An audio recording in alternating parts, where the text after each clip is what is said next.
राबिया अली, आप कुछ कहना चाहेंगे मेरे चैनल के बारे में? कुछ भी, कुछ अच्छा सा बोलो। सब्सक्राइब करो, आशा करो और मेरे वीडियो को लाइक एंड सब्सक्राइब। अच्छा ठीक है जी, वीडियो को लाइक करें, चैनल को सब्सक्राइब करें। ऐसे बोल रहे हैं। अभी हम लोग जा रहे हैं खाला के घर। हाँ, इस बहाने के वॉक भी हो जाएगी और चक्कर भी लगाते हैं। 2 दिन हो गए चक्कर नहीं लगाया, ना उन्होंने ना हमने। अस्सलाम वालेकुम जी, welcome back to my channel. कैसे हैं आप सब? आई होप सब खैरियत से होंगे। अल्हम्दुलिल्लाह हम सभी बिल्कुल ठीक हैं, खैर आफियत से हैं। आज का व्लॉग मैंने स्टार्ट किया है शाम के टाइम पे। इफ्तारी करने के बाद चाय पी है और उसके बाद हम लोग आ गए खाला के घर चक्कर लगाने के लिए। हमारी कोशिश होती है कि इफ्तार के बाद थोड़ी सी चहलकदमी कर ली जाए। ज़्यादा दूर नहीं है खाला का घर, लेकिन गांव के हिसाब से थोड़ा दूर ही पड़ जाता है। और इन्हीं के घर के आसपास ही हमारा यहाँ पे गांव में कपड़ा मिलता है बहुत अच्छा। लॉन के पीसेस मिलते हैं, पीसेस नहीं पूरे सूट भी कह सकते हैं, पीसेस भी मिलते हैं। तो जब उनके पास नई वैरायटी आती है तो वो कॉल करते हैं कि आके देख लें।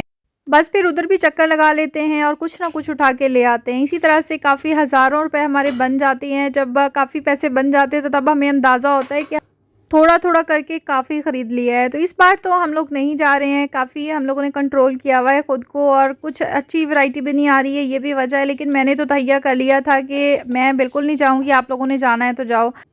औरतों की कमज़ोरी है कि वो जब देख लेती हैं लॉन के सूट या कुछ कपड़े देख लेती हैं तो उनसे रहा नहीं जाता है, ना चाहते हुए भी ख़रीदना पड़ जाता है। इसीलिए मैंने तो सोच लिया कि मैं तो ना जाऊंगी, ना देखूंगी और ना ही उठाऊंगी। लेकिन कुछ मैंने लिए हैं जो कि मैं आपको दिखाऊंगी जब स्टिच हो जाएंगे। स्टिचिंग के लिए दिए हुए हैं, जैसे ही आएंगे तो मैं आपके साथ एक अच्छी सी वीडियो शेयर करूँगी। उसमें बहुत ही उसमें प्राइजेज़ भी आपको बताऊँगी कि कितनी प्राइस में मैंने लिया ड्रेस और कितनी स्टिचिंग दी है, तो उस पर पूरी कॉस्ट कितनी आई है, तो आप ख़ुद देख के हैरान हो जाएंगे। तो एनीवेज जी, रोज़मर्रा के काम तो चलते रहते हैं। लेकिन आज मैं सोच रही थी कि जब हम छोटे थे तो कितने नासमझ हुआ करते थे। रमज़ान का महीना जब आता था तो खुशी तो बहुत होती थी शुरू शुरू में कि रोज़े आएंगे, उसके बाद ईद आएगी। लेकिन हमें इंतज़ार होता था कि रमज़ान का महीना जल्दी से ख़त्म हो जाए, रोज़े ख़त्म हो जाए, फिर से हम वैसे खाना पीना स्टार्ट कर दें और ईद आ जाए। लेकिन अब हमें समझ आता है कि हम लोग कितने नासमझ हुआ करते थे। अब हम कहते हैं कि महीना इतनी तेज़ी से गुजर रहा है, आज 4 रोज़े हो जाएंगे पूरे कंप्लीट माशाल्लाह से, और देखें पता भी नहीं चला है 4 रोज़े हो गए। हमारे यहाँ पे कहावत है कि 5 रोज़े जब होते हैं ना तो कहते हैं कि पांजा प्या ते महीना गया। तो 5 रोज़े हो गए तो महीना तो ऐसे फुर करके उड़ जाएगा। लेकिन अब हमें समझ में आता है कि हम लोग कितने बेवकूफ़ हुआ करते थे।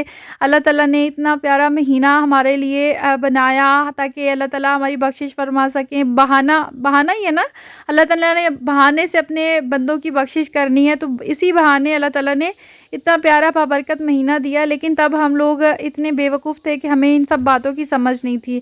बट अब जब समझ है तो मैं अभी कभी ऐसा होता है कि मैं जब सोती हूँ ना तो मेरी आँख खुलती है तो मैं फ़ौरन से उठ जाती हूँ। मैं कहती हूँ कि दिन तो ऐसे गुजर रहे हैं, टाइम तो ऐसे गुजर रहा है, सोने से बेहतर है कि मैं उठ के कुछ पढ़ लूँ, कोई तस्बीह कर लूँ। पूरा साल सोना ही है, पूरा साल ऐसे ही दिन गुजर जाते हैं, इसी तरह से ज़िंदगी गुजर जाती है। लेकिन ये टाइम पता नहीं फिर ज़िंदगी में वापस आए कि ना आए। तो यही सोच के जो है ना फिर मैं उठती हूँ, वज़ू करती हूँ और अल्लाह ताला के आगे सजदा करती हूँ, कुरान पाक खोलती हूँ। जैसे जैसे उम्र बढ़ती है वैसे वैसे इंसान को और समझ आती चली जाती है। और मुझे ये भी लगता है कि हर इंसान की ज़िंदगी में एक ऐसा फेज़ आता है, एक ऐसा इंसिडेंट हर किसी की लाइफ में आता है कि वो अल्लाह ताला के बहुत करीब होना शुरू हो जाता है। और ये अल्लाह ताला की तरफ से ही होता है कि अल्लाह ताला ने जब अपने बंदे को अपने करीब करना होता है या दुनिया की मोहब्बत इंसान के दिल से कम करनी होती है, ख़त्म तो हो नहीं सकती, इंसान है, ये एक फितरी अमल है, लेकिन ख़त्म हो भी जाती है। कुछ लोग ऐसे होते हैं जो बिल्कुल अल्लाह ताला के करीब हो जाते हैं, दुनिया को भूल जाते हैं। लेकिन जब ऐसा होता है ना तो अल्लाह की तरफ से होता है और ये बहुत ही खुशकिस्मती वाली बात होती है। लेकिन उस वक़्त हमें समझ नहीं आ रहा होता है, जब हमारी लाइफ में कुछ बुरा होता है तो हम अल्लाह ताला से शिकवा करते हैं कि हमारे साथ ऐसा क्यों हुआ, हमने तो कभी किसी का बुरा नहीं चाहा, हमारे साथ ही ऐसा क्यों हुआ। लेकिन हम लोग उस वक़्त ये नहीं समझ रहे होते कि अल्लाह ताला अपने करीब लाना चाह रहे हैं हमें। अल्लाह ताला की तरफ से ये एक इशारा है हमारे लिए। अल्लाह ताला हमें अपने पास अपनी मोहब्बत में बुलाना चाह रहे हैं। तो ये बातें जो है ना हमें बहुत बाद में समझ आती हैं, लेकिन जब हमें समझ आती हैं तो हम अल्लाह ताला का शुक्र अदा करते हैं कि हमारी लाइफ में ये मौका आया कि हम अल्लाह के करीब हुए। हम ज़िंदगी की दौड़ में इतना बिज़ी होते हैं, हम पैसा कमाने के चक्करों में, दुनियावी चक्करों में, दुनियावी कामों में इतना मगन होते हैं कि हम कभी कभार भूल जाते हैं, ये सब कुछ भूल जाते हैं कि आखिर हमने यहाँ से चले जाना है, ये दुनिया तो फ़ानी है, आखिर तो अल्लाह के पास ही जाना है ना। लेकिन जब जाएंगे तो क्या मुँह दिखाएंगे अल्लाह को। लेकिन जब हम समझ में आता है ये सब बातें तो हम अल्लाह का शुक्र शुक्र अदा करते हैं और अपने पिछले गुनाहों की माफ़ी मांगते हैं कि हमसे क्या क्या गुनाह हुए थे। और यही अल्लाह ताला को पसंद है, ये बल्कि बहुत पसंद है कि हमसे बेहतर हमारा जो है मुहासबा कोई नहीं कर सकता है कि हमने क्या क्या गुनाह किए हैं या क्या चीज़ अल्लाह को पसंद है क्या नहीं पसंद है। ये तो हमने बहुत शुरू में किताबों में पढ़ना शुरू कर दिया होता है, टीचर्स हमें पढ़ाना शुरू कर देती हैं, तब तो चलो हम छोटे होते हैं, नहीं हम बातों को समझते। लेकिन अगर देखा जाए तो हमें पता है कि बुराई क्या है और अच्छाई क्या है।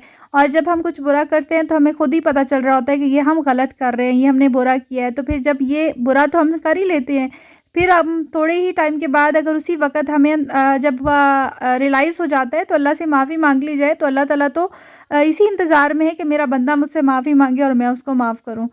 खैर जी, साथ ही साथ मैं काम कर रही हूँ, इफ्तारी का टाइम भी होने वाला है और आज मैं थोड़ा लेट किचन में आई थी। काफ़ी देर से मेरी आँख खुली थी, मैं सो गई थी ज़ाविर को सुलाते-सुलाते और पौने 4 बजे के करीब में आई हूँ। अम्मी की तबीयत भी कुछ डाउन थी, वो भी सो रही थी।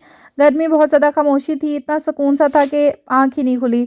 तो बस उठते ही मैं किचन में आ गई। रोज़मर्रा का वो जो हमारा किचन में बनता है, बट थोड़ा सा चेंज ये है कि आज रोटी और सालन बनेगा और साथ में मैं पकौड़े बना रही थी। मेरा चूल्हा नीचे होता है पकौड़े वाला, क्योंकि मैं चलते फिरते भी काम कर रही होती हूँ, पकौड़े बना रही होती हूँ, या कभी मैं यहाँ पे एक छोटा सा सीटर रख लेती हूँ, उस पे बैठ के काम कर लेती हूँ।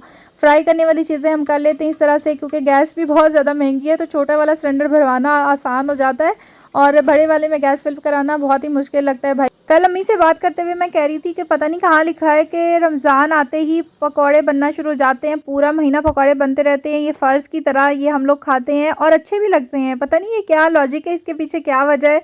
अम्मी खुद कह रही थी कि ये तो मुझे भी नहीं आज तक समझ में आया कि आखिर क्या वजह है कि पकौड़े समोसे इफ्तार के बाद खाना ज़रूरी होता है। तो बस ये यहीं पे कर देंगे व्लॉग का एंड। आई होप आपको आज की वीडियो पसंद आई होगी। और हाँ, मैं यहाँ पे आपसे एक बात कहना चाह रही थी कि मैं जब वीडियोस बना रही होती हूँ ना, तो ज़ाहिर है मैं जो काम करूँगी मैं वही आपको दिखाऊँगी। कुकिंग का ही मैं काम करती हूँ, क्लीनिंग वगैरह हमारी हेल्पर्स कर जाती हैं। तो इसका मतलब ये हरगिज़ नहीं है कि मैं कुछ दिखावा करती हूँ या शो ऑफ़ करती हूँ। और मेरा ख़्याल है कि कोई ऐसी चीज़ मैं नहीं बना रही होती जो किसी और घर में ना बनती होगी। ये सब कुछ हमारे हर घरों में बन रहा होता है। So please stay positive, stay connected. इंशाल्लाह ताला आप मिलेंगे एक और नई वीडियो के साथ। तब तक दीजिए इजाज़त। अल्लाह हाफ़िज़।